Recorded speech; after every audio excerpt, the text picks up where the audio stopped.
Assalamualaikum warahmatullahi wabarakatuh.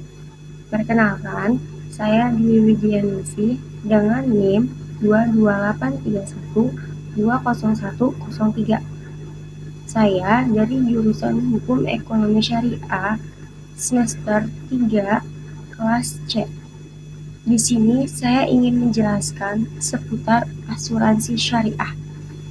Sebelumnya, pasti kalian bertanya-tanya mengenai asuransi syariah. Apa sih asuransi syariah itu? Nah, di sini saya ingin menjelaskan pengertian asuransi syariah menurut Fatwa DSN MUI yang lebih dikenal dengan takmin takaful atau tadamun, yaitu usaha saling melindungi dan tolong-menolong di antara sejumlah orang atau pihak melalui investasi dalam bentuk aset dan atau tabarung memberikan pola pengembalian untuk menghadapi risiko tertentu melalui akad yang sesuai dengan syariah atau fatwa Dewan Syariah Nasional. Selanjutnya ada prinsip-prinsip asuransi syariah yang terdiri menjadi beberapa bagian, yaitu pertama ada prinsip tauhid. Prinsip tauhid ini yaitu prinsip dasar yang artinya niatan dasar ketika berasuransi syariah harus berlandaskan pada prinsip tauhid, yaitu mengharapkan keridhaan Allah Subhanahu wa taala. Yang kedua ada prinsip keadilan, yaitu asuransi syariah harus benar-benar bersikap adil, khususnya dalam membuat pola hubungan antara nasabah dengan nasabah lainnya. Yang ketiga ada prinsip tolong-menolong, yaitu semangat tolong-menolong merupakan aspek yang sangat penting dalam operasional asuransi syariah karena pada hakikatnya konsep asuransi syariah didasarkan pada prinsip ini. Yang keempat ada prinsip amanah, yaitu perusahaan dituntut untuk amanah dalam mengelola dana premi. Demikian juga nasabah perlu amanah dalam aspek risiko yang menimpanya. Yang kelima ada prinsip saling ridho atau antaradin, yaitu nasabah ridho dananya dialokasikan untuk nasabah-nasabah lainnya yang tertimpa musibah untuk meringankan beban penderitaan mereka. Selanjutnya, di sini saya ingin menjelaskan jenis-jenis asuransi syariah. Asuransi syariah sendiri dibagi menjadi dua, yaitu asuransi kerugian dan asuransi jiwa, yang dimana kedua asuransi tersebut dibagi lagi menjadi beberapa bagian, yaitu asuransi kerugian terdiri dari asuransi kebakaran, asuransi kehilangan dan kerusakan, asuransi laut, asuransi pengangkutan, dan asuransi kredit. Sedangkan asuransi jiwa terdiri dari asuransi kecelakaan, asuransi kesehatan, dan asuransi jiwa kredit. Selanjutnya, ada unsur atau rukun-rukun asuransi syariah yang terdiri dari pertama, al-mudharabah atau perjanjian bagi hasil keuntungan. Konsep ini melibatkan kesepakatan antara pemilik modal atau nasabah dan pengelola modal atau penanggung untuk berbagi keuntungan dari investasi. Yang kedua, ada tabarung atau sumbangan sukarela, yaitu tabarung mengacu pada sumbangan sukarela atau niat baik dari pemegang polis untuk membantu sesama yang mengalami kerugian atau musibah. Yang ketiga ada al-wakalah atau penunjukan wakil. Nasabah dapat menunjuk penanggung sebagai wakil untuk mengelola dana yang telah disetorkan. Yang keempat ada al-gharar atau ketidakpastian yang berlebihan. Unsur ini memiliki arti ketentuan kontrak harus jelas dan tidak boleh melibatkan unsur spekulasi yang tidak sehat. Yang kelima ada Syariah Supervisory Board atau Dewan Pengawas Syariah, yaitu unsur ini melibatkan keberadaan Dewan Pengawas Syariah yang bertugas memastikan bahwa semua kegiatan asuransi syariah sesuai dengan prinsip-prinsip hukum Islam. Yang keenam ada al-takaful atau keselamatan bersama.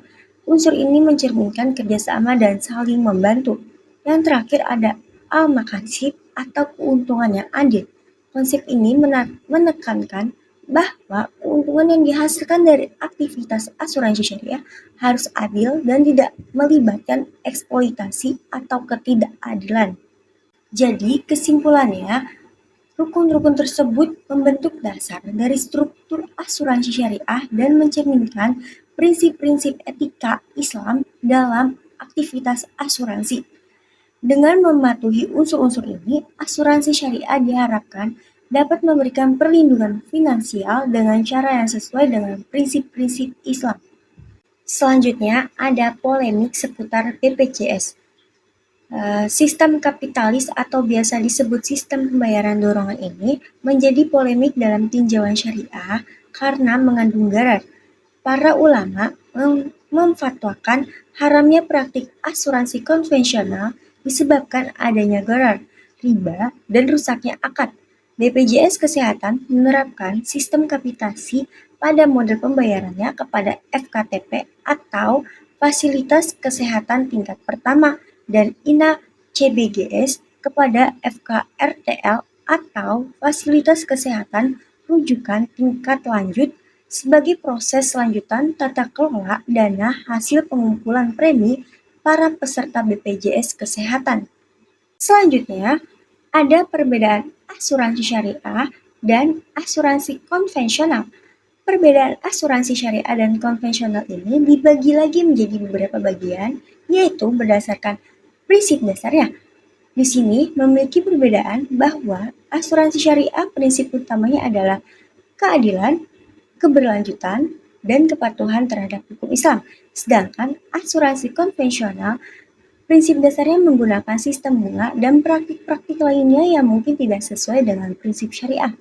Yang kedua ada investasi dana premi, yaitu dalam asuransi syariah dana premi diinvestasikan sesuai dengan prinsip syariah yang melarang investasi dalam bisnis yang terkait dengan riba, alkohol, judi, dan lain-lain. Sedangkan asuransi konvensional dana premi diinvestasikan tanpa mempertimbangkan prinsip-prinsip agama.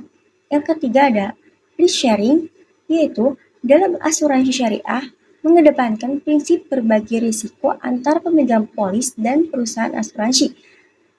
Sedangkan asuransi konvensional resiko ditanggung sepenuhnya oleh perusahaan asuransi dan pemegang polis hanya membayar premi. Selanjutnya ada mekanisme pengelolaan dana asuransi syariah. Mekanisme pengelolaan dana peserta atau premi terbagi menjadi dua bagian, yaitu pertama, sistem pada produk saving atau tabungan, yaitu alur mekanisme pengelolaan dana yang disertai dengan unsur tabungan dikelola dengan pendekatan bahwa setiap iuran premi dari seorang peserta yang masuk ke perusahaan asuransi syariah langsung dipecah menjadi dua bagian. Yang kedua, yaitu sistem pada produk non-saving atau tidak ada tabungan, yaitu mekanisme pengelolaan dana tanpa unsur tabungan atau non-saving dikelola berdasarkan setiap premi yang diterima akan dimasukkan ke dalam rekening khusus, yaitu kumpulan dana yang diniatkan untuk tujuan kebijakan atau tabarruk guna pembayaran klaim pada peserta yang mengalami musibah atas harta benda yang menyebabkan peserta mengalami kerugian. Yang terakhir, ada analisis terhadap akad-akad dalam asuransi syariah. Akad-akad yang melekat pada asuransi syariah adalah akad tijaroh dan akad tabarruk. Sedangkan akad yang mengikuti akad tijaroh maupun akad tabarruk adalah akad mudharabah musyarakah, akad mudharabah dan akad wakalah bil ujrah. Dalam konteks akad dalam asuransi syariah, tabarruk bermaksud memberikan dana kebajikan dengan niat ikhlas untuk tujuan saling membantu di antara sesama peserta takaful atau asuransi syariah apabila ada di antara yang mendapat musibah. Sedangkan perusahaan hanya bertindak sebagai pengelola akad mudharabah, yaitu merupakan akad kerjasama usaha antara dua pihak, yaitu pihak memiliki dana sebagai pihak pertama yang menyediakan seluruh dana dan pihak pengelola dana sebagai pihak kedua yang bertindak sebagai pengelola dan keuntungan usaha dibagi sesuai kesepakatan semua pihak, sedangkan jika mengalami kerugian finansial ditanggung oleh pengelolaan dana. Baik, itu saja yang bisa saya paparkan mengenai asuransi syariah. Mohon maaf apabila ada kesalahan dari kata atau ucapan. Wassalamualaikum warahmatullahi wabarakatuh.